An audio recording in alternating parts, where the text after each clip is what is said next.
after. All right, we look forward to that. Hello, everyone. Are you up, up, up to a higher place? Perfect song to align with the message today as well.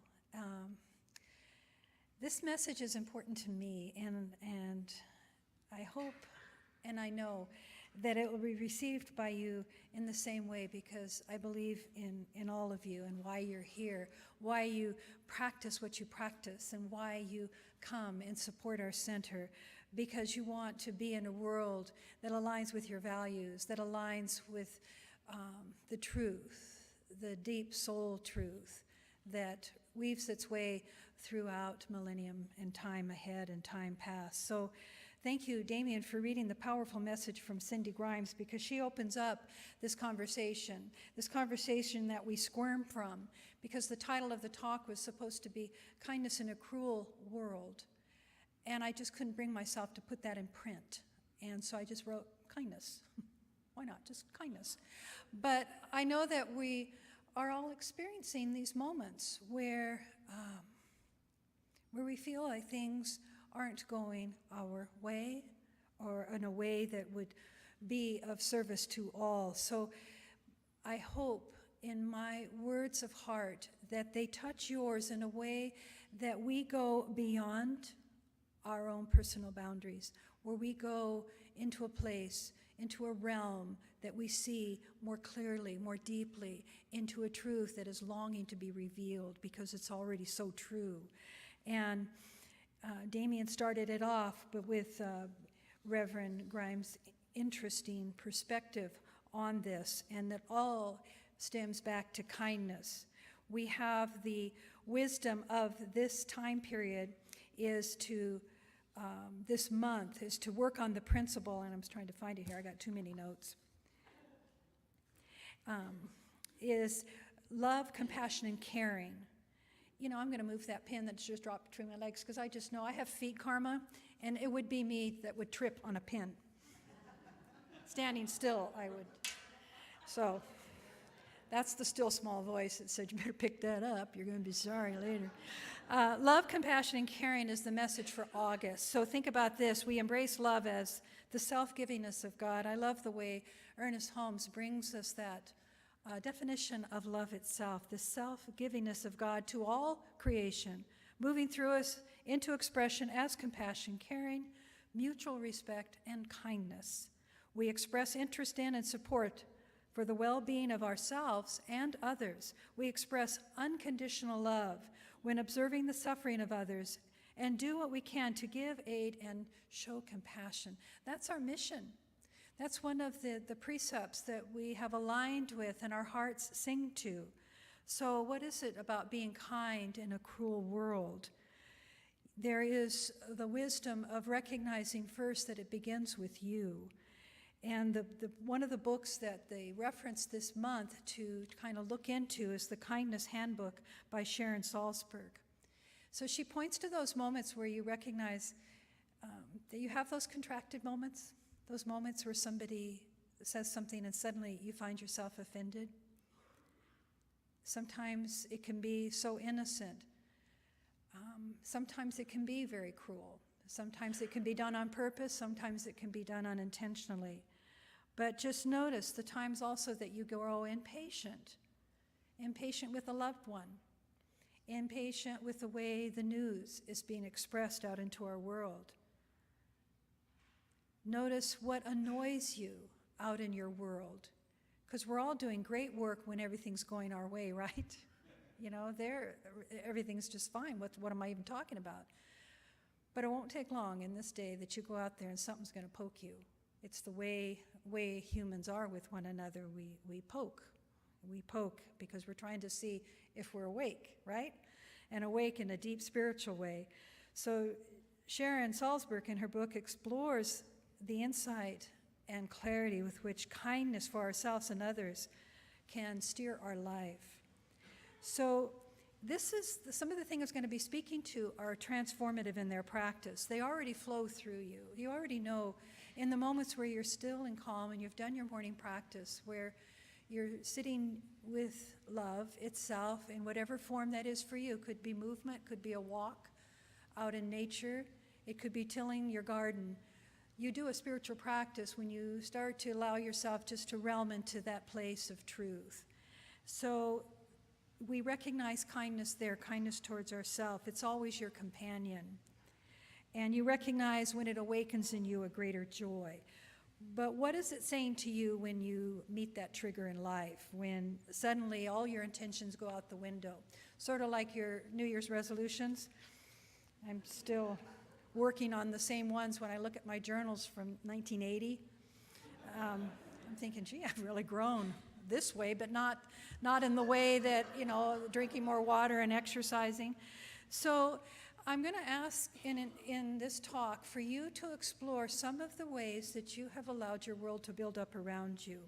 And I'm also going to speak to the heaven, and to the heaven in a way that in a Christian term, there is this beloved place that we all are striving, I'm dividing everybody. See how quick it happens? With heaven, what is heaven to you? What understanding do you have of heaven? I'll just leave it at that, because the heaven that I'm speaking to and that I would like you to take my hand and go there is that level of consciousness where all good is always unfolding, that heaven. And that heaven that Jesus says dwells within you as you, that heaven, that place of soul force, of soul truth, that heaven where as you cast your eyes into that space of good, it is unfolding with every breath, with every truth. It's what's holding us. So I speak to that level of consciousness that all the mystics are speaking to. Jesus, when he does bring it to the scripture, heaven is within. In the Lord's Prayer, thy kingdom come, thy will be done on earth as it is in heaven. We can say those words quickly because we've memorized them. But when we stop to say, am I walking at the gateway of the heavens? What is holding you back? What is causing you to pause on your path? What have you fabricated and been witness to, been told to, been influenced by? Ask yourself, is it true? Is it absolutely true? By my holding this thought, is there any suffering? Am I kind by holding this idea? In the earlier talk, I mentioned how quickly we start to develop our communication out into the world by seeing a bird in the sky, and our parent could say, that's a bird, honey. And you could be going, wow, bird. And so suddenly, all things that do this become a bird. However, what if, I thought about this in between the talks, what if you were pointing to a monkey? What if there was a monkey and you were pointing to the monkey, but your mother wasn't paying attention, so she goes, oh yeah, that's a bird. And so you go around your world thinking that the monkey's a bird. You get that? I don't know, that's the way my mind works in between talks. But I'm thinking, how many things have we been told that we thought was a bird, and the whole time it's a monkey? You can go out of here today and go, oh my God. All week long you're going, is it a bird or a monkey? Now I don't know. And it's good not to know. It's good to question all of those moments. So, because those perceptions, that field is holding you. It is the fabrication of yourself. Adashanti is an author I've been reading recently, and I just love how he says this. An ego is the result of a mechanical and conditioned movement of mind. Ego is basically the past expressing itself in the present. Our conditioning unfolding, displaying itself here and now. Everything that you were conditioned to believe continues to unfold before you, right? That's good news, and that can also be the news of your suffering. All the movement of thought through us, all the frustration, all the dissatisfied thoughts, all the mechanical thoughts were fed to us at one time or another, and we've been influenced by our upbringing. So, good or bad for you? I don't know. Let's not name it as that, but let's just go back to the source. Is it true? Is it absolutely true? Does this cause my heart to contract? Because we cannot control what was fed to us. It's how we were raised, and it helped us to be decent human beings, to get along, to have morals, to have values. So it's all good, but if it starts to have you be in a fight with every single friend that voted differently than you, then something's wrong there. Can we blur those lines? Can we blur that and go back into a space where we can meet in that field, where we have the common heart, where we have the common good? Can we go back to that? Can we allow ourselves not to deny what's going on in the world, but not to focus on it with a curse in our heart and a curse in our mind, but to leave it with a prayer and a blessing? To leave it in a prayer and a blessing. Emma Curtis Hopkins, this is my favorite thing, one of my favorite things. She says, the world will persist in exhibiting before you what you persist in affirming that the world is. Oh, whoops. You know, it's like, I have been affirming that. And I find my little camp, my little team of people that believe just like me, and I think I'm so right. Yeah, see that poor little baby's going, I don't want to hear some of this if it's bad. It's a monkey. So blessings, please stay. You can just, we love the sounds of all humans beings, especially the innocence of the baby. So I invite you to really explore that inside of you.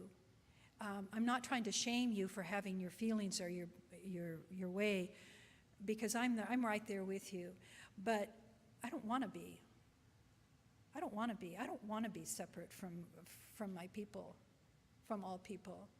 I want us to walk as sisterhood and brotherhood into a world that works for all. I really want to believe that.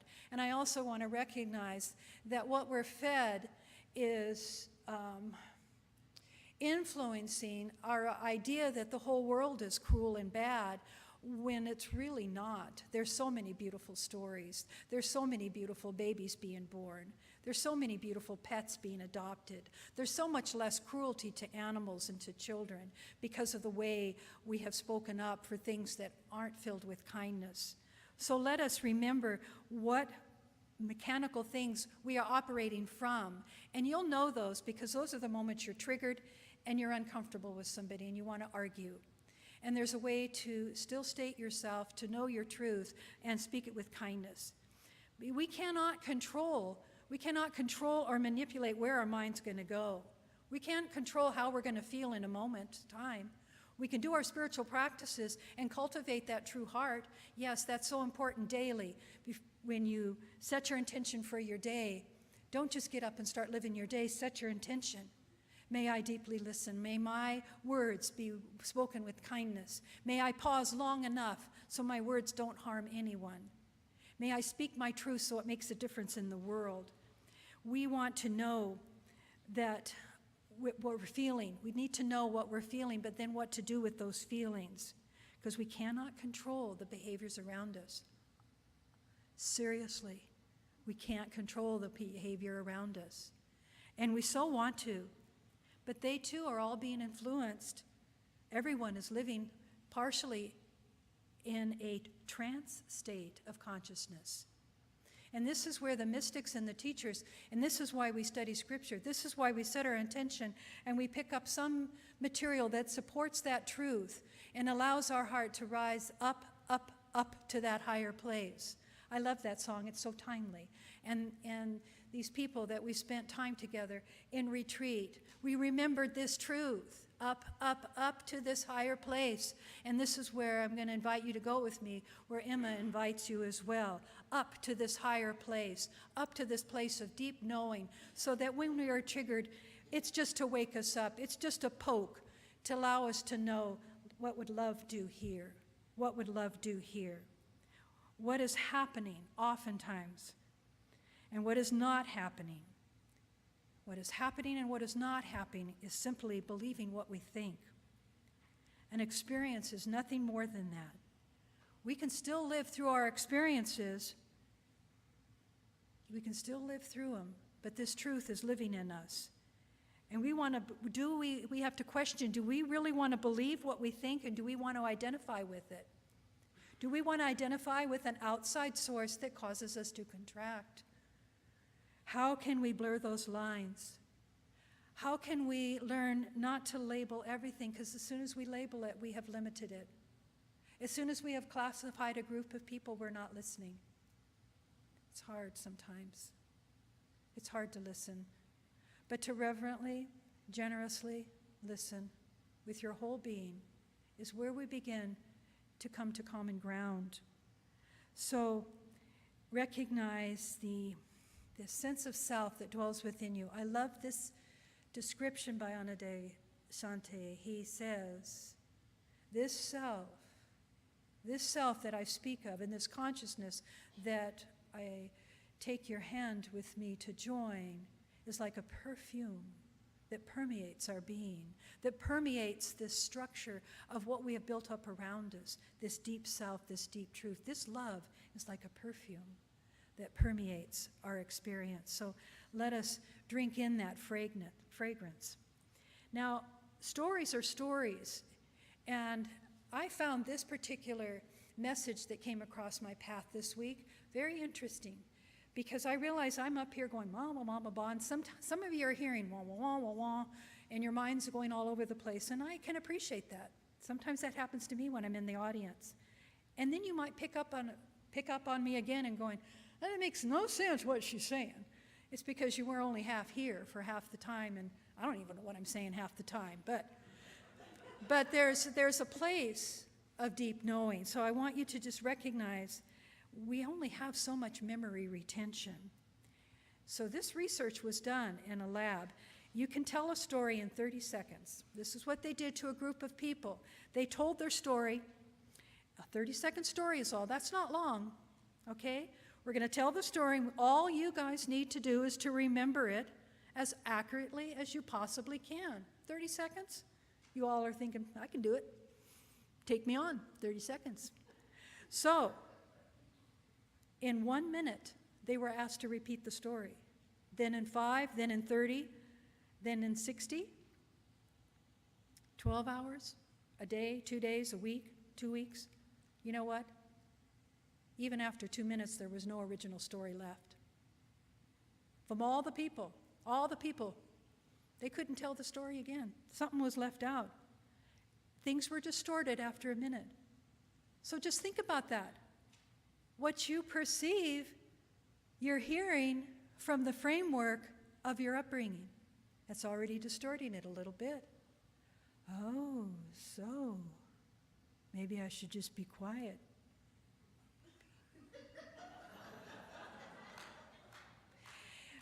Maybe. But the idea of just visit it for a while. Am I being run by an inaccurate memory? Am I being run? Am I going off on a tangent on something that's really not true?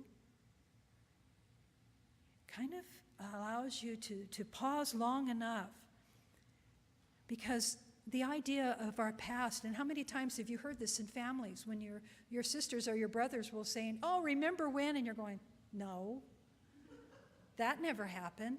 It did to them. You know, I vividly remember those stories where my sister said, that clerk said we were stealing things. And all the clerk said in my memory was, it's better not to wear your bathing suits into a store when you're shopping. That's what I heard. Not that good advice. My sister just went on an anger thing. And so I'm thinking, wow, how many times? Simple, right? A clerk says something, you take it and run with it. What's the truth? We need to be a little more forgiving to one another, because we are run oftentimes by inaccurate information. And our past is always being recreated and reframed. Think about that. Thoughts and images are being selected into our mind. Once it's happened, that's what it is about experiences. Here's the good news. It's already done. But we keep bringing it up. I got a story to tell, don't I? I got a story. And we tell it again and again, and we kind of exaggerate it because it's boring to ourselves. So we start to, puff it up a little bit. And it's so not true by the 15th time we've told it. You know what? That experience was done when it happened, and that's a challenge for you to try to live that way. So we tend to catastrophize our experiences. We allow ourselves to be fed by negative news. And this only increases our own areas of negativity and anxiety and sadness. You know that in your heart, because it's a feeling of helplessness, but we don't want to ignore, but we want to speak with kindness. We want to speak with truth. So what do? We can stop watching news, and then we feel like, well, I don't know what's going on. You can watch whatever you want to watch and express your opinions, but do it with kindness. Do it from a place where you can soften your edges. And I'll be inviting us into the metta meditation in just a moment, the loving kindness prayer. But Sylvia Bornstein, she says the essential wisdom is to know what is happening, when it's happening, and not to be in a contest with it. Because there it again, you start to allow your suffering to be built. There was a story on how kindness can change your world by the Buddha, and he said, he first taught this kindness to a group of monks meditating in the forest. Some of you might have heard this story. These monks were scared of the spirits in the forest, likely just afraid of the dark. Their fear turned into anger, and their anger turned into hate. Many conflicts arose from living out this way, and we begin to mistaken and exaggerate what is our fear for what is unknown. Let me stop right there, because I saw a white supremacist talk on one of the social networks, how he said he was no longer a white supremacist because he recognized he was being run by fear. When he stopped to listen to himself and to the music, he recognized that, and he's on a mission now to help bring a brotherhood back to a deeper understanding, away from fear. So if you can see, yes, people can change. You know, some of these, what we can label as hate, we can see possibility and potential, and we send blessings that way. But many conflicts have arisen and exaggerated out of the fear of an unknown. The frightened monks went to the Buddha and asked for advice. Through meditation and mindfulness, they were taught how to live a life of kindness. They learned to protect one another. The monks went back to the forest with a refreshed outlook. As they practiced the teaching of kindness, the forest began to feel safe. They no longer feared the unknown spirits, and with a heart of kindness, the creatures and the aliveness of the forest became so beautiful. When we are coming from a place of kindness ourselves, we naturally experience kindness from others. So Buddha taught that this kindness is an antidote for the fear, for the ways that we have allowed ourselves to become small and to feel like we're ineffective. And all we need to do is to stand up and to remember, how can I bring kindness here? If my soul is ever rising up, up, up to a higher place, what does that mean? Because the sole intent of the mind of anger is to do harm. And if we do harm, now we have two enemies, two ideas. Our house is divided. And we can allow ourselves then to live in an agitated state, and we become more aggressive. We're sensitive to everything that's happening around us. This irritation begins to provoke everything around us. A coworker can leave a coffee pot empty, and you can get all testy about it. You know, it's like, geez, just a coffee pot, you know. But these are the things that when we allow the anger to disturb that inner peace, if we dwell on these negativity with the people, their faults become bigger, and we become more separate. And those that annoy you will only increase. Oh, well, then now I'm listening, because I don't want any more annoying people in my world. Please know everybody wants to be happy. Everybody wants to be loved. Kindness is this basic goodness, and it's a benefit that we can give out to our world, and it's going to benefit yourself. So this idea of sharing the good. Emma Curtis Hopkins was a mystical teacher from the late 1800s. She was a teacher of all teachers. Those that are studied in the Science of Mind principles know her well. And her way with people, she didn't take long to go into that mystical state. And she didn't didn't take long for her to bring others to that realm with which she was taking them to. So I've admired her greatly. And Reverend Andrea and I were together in Bellingham doing a women's retreat up there. And she shared she had just come back from a minister's conference. And I'm excited about this part, so I'll start talking really fast like that song, like those words in the song. But this idea of a good, this is what Emma Curtis is known for. There's a good out there and I ought to have it. Some of you students of Emma might know that. There's a good out there and I ought to have it. Well, what is that good that she's talking about? She's talking about God. She's talking about the good. The good in other scriptures, God, the word, meant good. And if you recognize where you're allowing your thoughts to dwell, you'll recognize that you're going to the heaven of thought. I bring you back to that idea of what is the heaven. It is that higher consciousness. It is what we have been speaking to for many, many weeks now. Let us no longer just kind of dwell on certain thoughts and go, well, that's nice, and then tuck the book away. Let's go deep into our spiritual practice. Let us anchor our vision on that good, and don't take our vision away from that place of good. No matter what's targeting you, no matter what is poking you or prodding you and asking you that, no, this is bad, this stuff is bad, this person's bad, this group is bad, this is evil. There's a good unfolding. There's a good. There's always a good, and we anchor their vision on that point. You look at some of the mystics when they're in that altered state, when they're in that higher state, you can't even see the whites of their eyes. They're cast up so deeply into that realm of absolute knowing. There too should be you. I should be looking out at all of you, and your eyes should be flickering up there like you're having a seizure almost, because you know that good. Because this is the practice that Kathy Ann Lewis from the Seattle church, Reverend Kathy Ann Lewis, brought to the ministers group that Andrea was invited into. And that you were to think. So right now you can think on a realm, on a level of your suffering. So you think about it. And your eyes cast down when you're thinking about it. The invitation is to look down. You angle down. And where is down in the mind?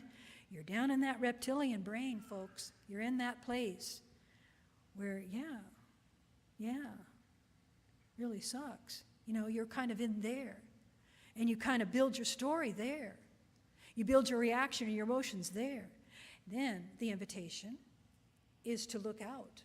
Look straight out.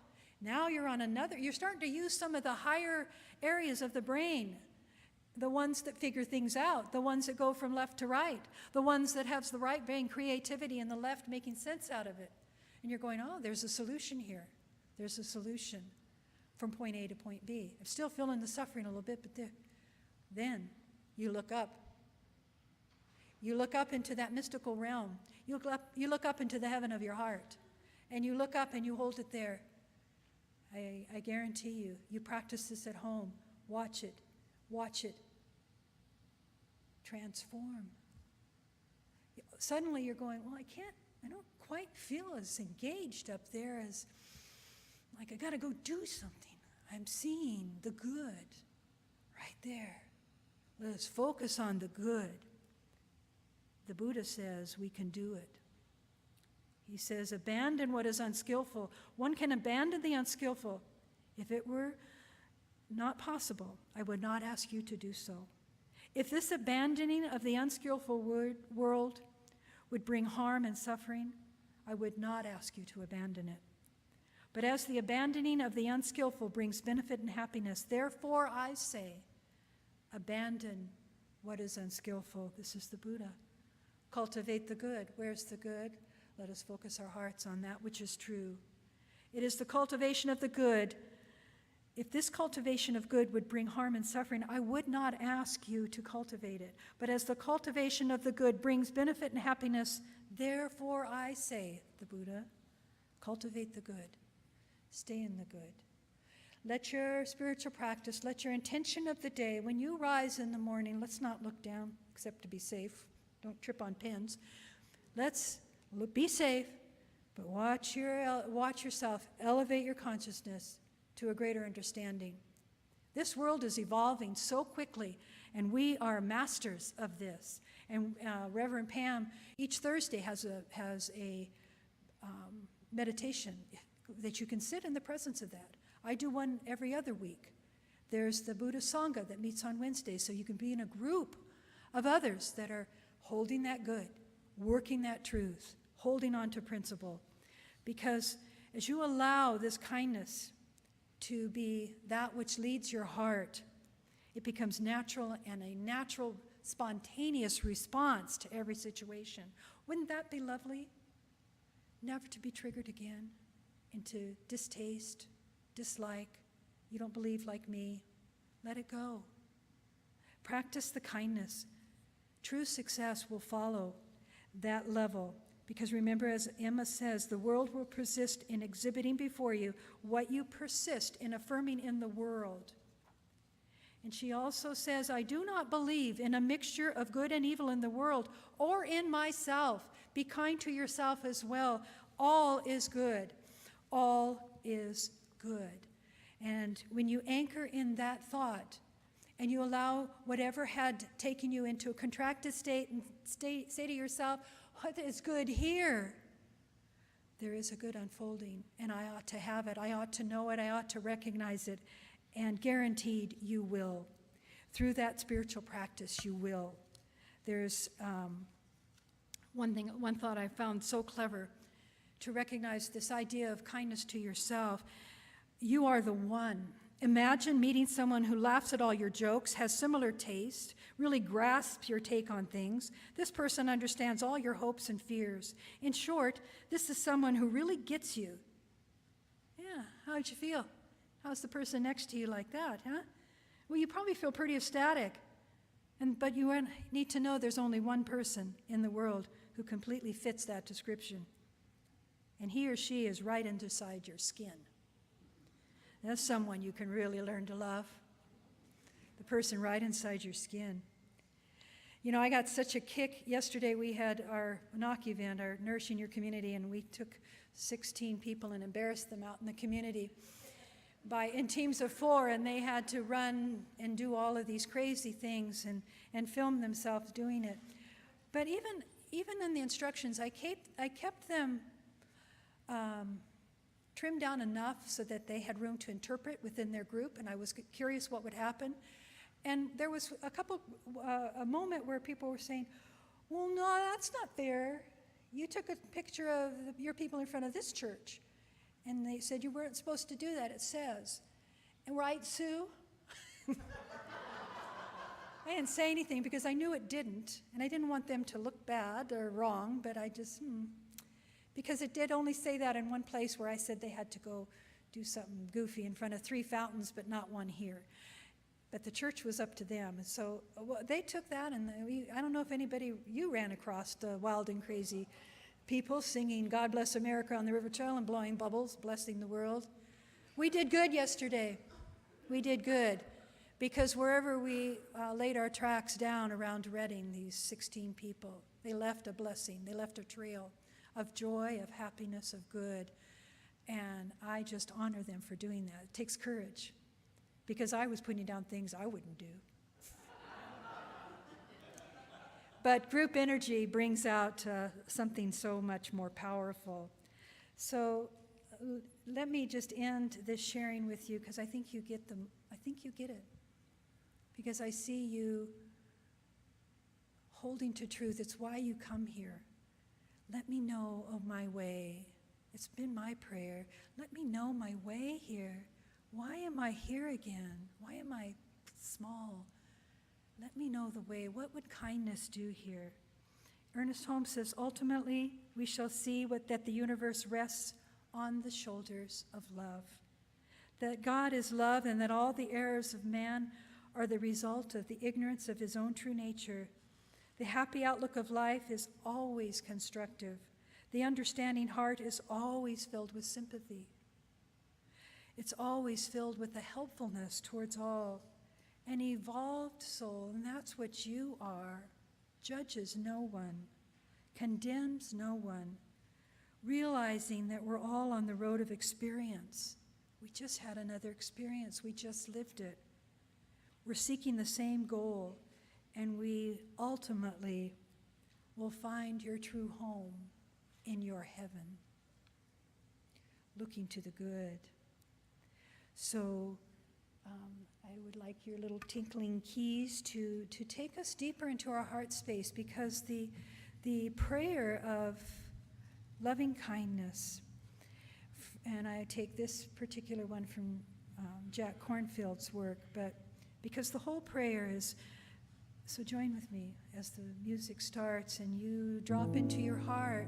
So dropping into the heart, that mind space, that heart-mind opening. And as we hold our vision of the mind of thought, we anchor on a good, and we pray, may I and all beings be filled with loving kindness. May I and all beings be safe from inner and outer dangers. May I and all beings be well in my body and mind.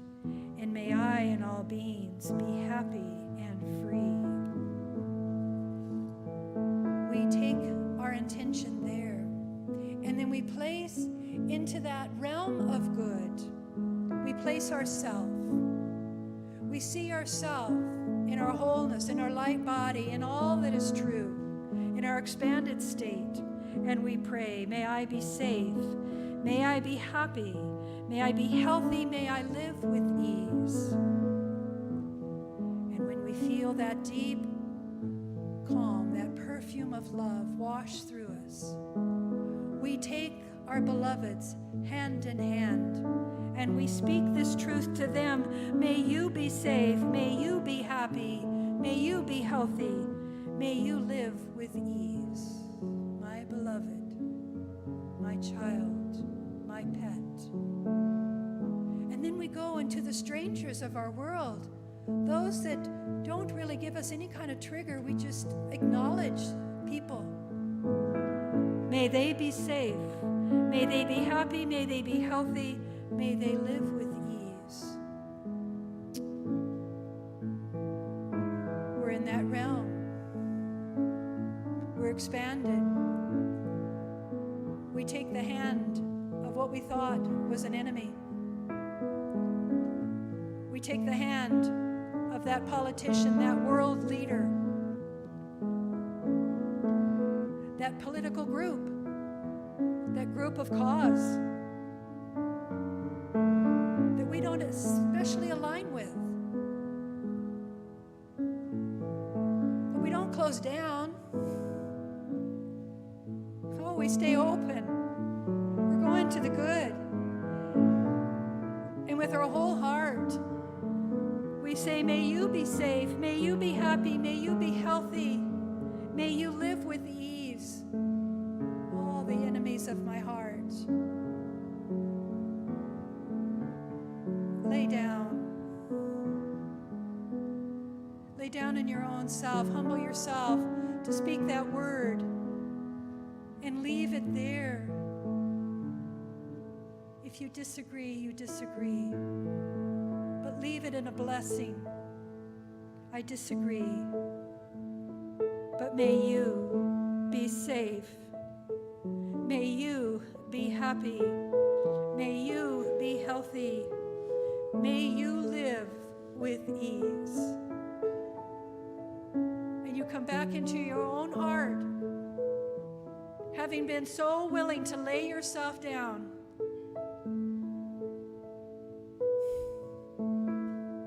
Feel the emotion of what that would mean. And then take your own hand again. May I be safe, may I be happy, may I be healthy, may I live this moment with ease with my fellow man. Can we just stay focused on the good? And in that realm, truth prevails, peace prevails, love prevails. We are one. We are one. Up, up, up to that higher place. We are one. So be it. And so it is.